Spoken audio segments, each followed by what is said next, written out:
روس کے صدر ولادیمیر پیوٹن کے یوکرین پر حملے نے شاید بہت سے لوگوں کو حیرت میں مبتلا کر دیا ہے۔ یہ سن 2014 میں کرائمیا کے روس سے الحاق کے بعد ان کے خطے میں دوسری بڑی مہم جوئی ہے۔ تاہم یہ بات اہم ہے کہ روس کے اثر و رسوخ کو سامنے لانے کے اپنے عزم میں پیوٹن نے کبھی ہچکچاہٹ کا مظاہرہ نہیں کیا۔ ولادیمیر پیوٹن سن 2000 سے برسر اقتدار ہیں۔ اس عرصے کے دوران وہ روس کے صدر اور وزیر اعظم کے عہدوں پر فائز رہے۔ یوں سن 1953 میں سوویت یونین کے آمر حکمران جوزف اسٹالن کی موت کے بعد سے وہ روس کے دوسرے ایسے رہنما ہیں جنہیں سب سے طویل عرصے تک ملک پر حکمرانی کا اعزاز حاصل ہو چکا ہے۔ یوں تو ولادیمیر پیوٹن کی صدارت کی مدت سن 2024 تک ہے، مگر سن 2020 میں متنازع آئینی اصلاحات پر رائے شماری کے بعد اب وہ اپنی چوتھی مدت پوری کرنے کے بعد بھی حکمران رہ سکتے ہیں۔ ان آئینی اصلاحات کے بعد وہ سن 2036 تک صدر کے منصب پر فائز رہ سکتے ہیں۔ تاہم یہ بات اہم ہے کہ وہ اس عہدے تک کیسے پہنچے ہیں۔ یوکرین پر حملے کے بعد سے اس وقت وہ دنیا بھر کی خبروں میں نمایاں ہیں۔ یہاں ہم ولادیمیر پیوٹن کی سیاسی اور ذاتی زندگی پر ایک نظر دوڑاتے ہیں۔ سابق جاسوس۔ ناقدین کے مطابق ولادیمیر پیوٹن کی شخصیت میں سوویت دور کے اوصاف نے ان کی دنیا کے بارے میں رائے کو تشکیل دیا ہے۔ سوویت یونین کے شیرازہ بکھرنے سے قبل پیوٹن روس کی بدنام زمانہ انٹیلیجنس ایجنسی KGB میں جاسوس کے فرائض سر انجام دے رہے تھے۔ ان کے متعدد دوست خفیہ ایجنسیوں سے تعلق رکھنے والے ہی ہیں۔ صدر پیوٹن نے سن 1990 کی دہائی کے آغاز سے اپنا سیاسی سفر شروع کیا۔ آغاز میں پیوٹن سینٹ پیٹرزبرگ کے میئر اناتولی سوبچیک کے معاون رہ چکے ہیں۔ یونیورسٹی دور میں اناتولی پیوٹن کے قانون کے استاد بھی رہ چکے ہیں۔ سن 1997 میں وہ کریملن میں فیڈرل سیکیورٹی سروس FSB کے سربراہ کے طور پر داخل ہوئے۔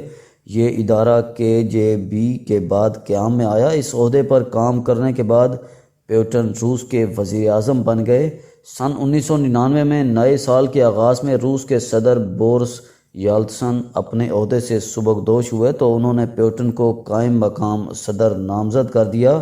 اس کے بعد سے وہ اقتدار میں ہی ہیں، اگرچہ سن 2008 سے 2012 کے درمیان پیوٹن وزیر اعظم کے منصب پر فائز رہے۔ روس کے آئین کے تحت وہ مسلسل تیسری مدت کے لیے وزیر اعظم کے عہدے کے لیے انتخاب نہیں لڑ سکتے تھے۔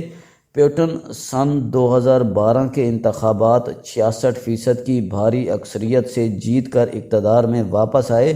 ان انتخابات میں دھاندلی کے الزامات بھی عائد کیے گئے۔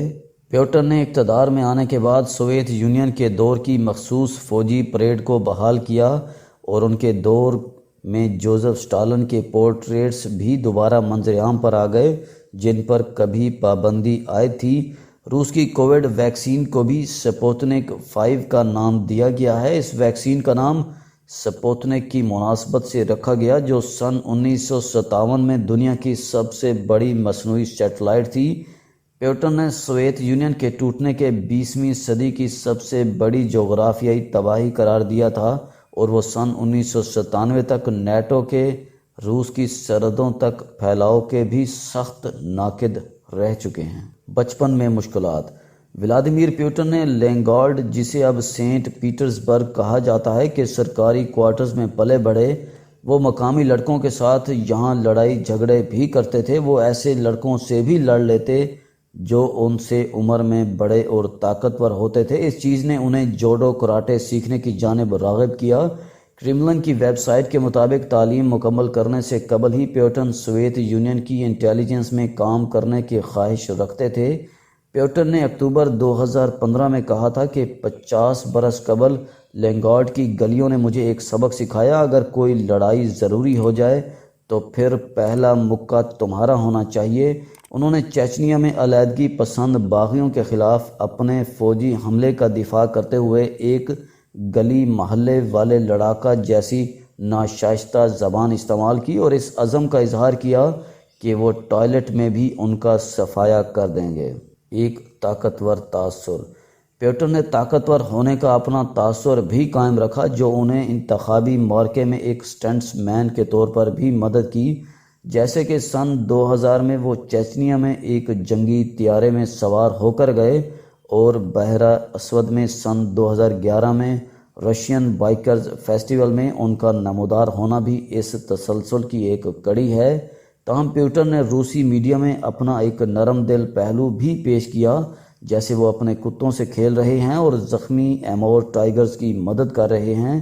فروری 2011 میں رشین لیواڈا سینٹر کے مطابق 48% روسی شہری پیوٹن کو سن 2024 کے بعد بھی صدر دیکھنا چاہتے ہیں۔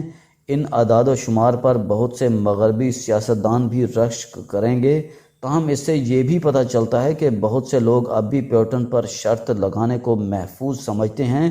روس کو 90 کی دہائی کے بعد ہونے والی افراتفری سے قدر استحکام کی طرف لے جانے پر پیوٹن نے سیاسی فوائد بھی سمیٹے ہیں۔ بڑے پیمانے پر قومی وقار کو بحال کرنے کے علاوہ پیوٹن نے روس میں مڈل کلاس کو خوشحال ہونے اور آگے بڑھنے کے مواقع دیے ہیں، اگرچہ ابھی بھی معیشت پر ماسکو کو سبقت حاصل ہے اور دیہی علاقوں میں زیادہ تر غربت کا راج ہے۔